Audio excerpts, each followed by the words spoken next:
Welcome to Euractiv's Tweets of the Week. I'm Sam Morgan, filling in for Jen Baker this week. Today, we're looking at people power, Maggie manoeuvring, and Sockgate.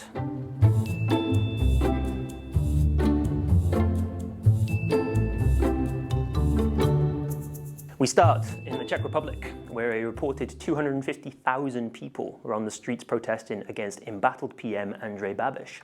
James Schotter shared this incredible picture of the crowds. Joyce Karam tweeted out amazing drone footage from the Prague protests. It's been called the biggest rally since communist-era Czechoslovakia. The European Greens gave their full support to the protesters, who were calling for Babiš to resign over allegations of corruption. Babiš survived a no-confidence vote in the end, but that could be far from the end of the story. People power was in full flow in Istanbul too, where Ekrem İmamoğlu was elected mayor in a rerun of the city's elections. He defeated the ruling party's candidate again. The new mayor told CNN's Christian Amanpour that no one will be able to interfere with elections to such an extent again. But it was worse news in Hungary, where the final graduation ceremony was held for the Central European University in Budapest. The seat of learning is moving to Vienna. George Soros' son told students that he couldn't wait for Hungary to become a democratic country again. EU leaders resumed their wrangling over the top jobs this weekend. One of the candidates, Margrethe Vestager, got the backing of the new Danish PM to stay in Brussels, even if she doesn't land the big prize. She said she was happy to get the nod, while former PM and a dark horse in the top job race herself, Helle Thorning-Schmidt, said she will do a fantastic job. One political commentator who doesn't think she will do a great job is a certain president of the United States.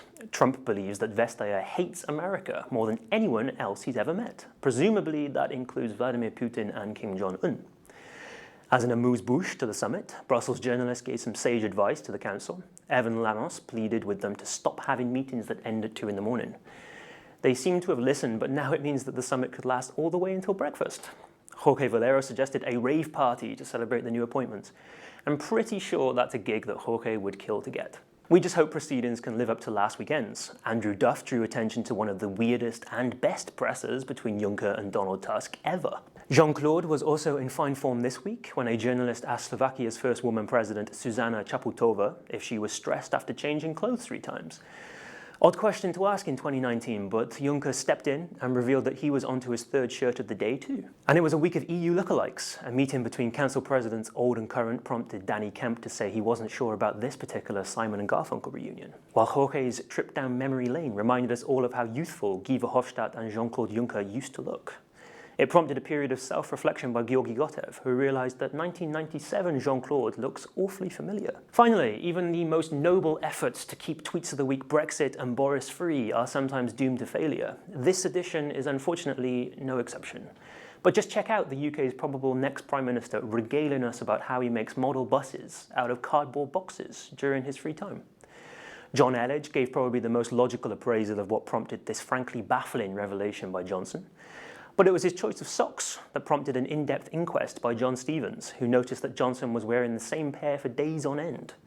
A spokesperson was quick to deny that it was the same pair of socks, insisting that there were multiple pairs. Turns out, the socks depict an ancient ruler who once called himself King of the World, possibly in keeping with how Johnson sees himself. Unfortunately for any of you wannabe global emperors out there, the British Museum has, unfortunately, sold out of the socks. And it would be rude not to acknowledge a notable birthday, even if it is a child that most people don't actually want. That's right, Brexit turns 3 this week. A front page from Lieb, shared by Darren McCaffrey, still sums up matters quite nicely. I'm Sam Morgan, thanks for joining me. I'm heading back into cold storage to ride out the heat wave. Jen is back next week. Ciao for now.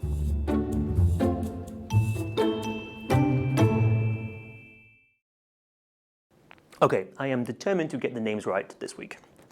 Margrethe Vestager, Ekrem İmamoğlu, Zuzana Čaputová, Šefčovič, Babiš.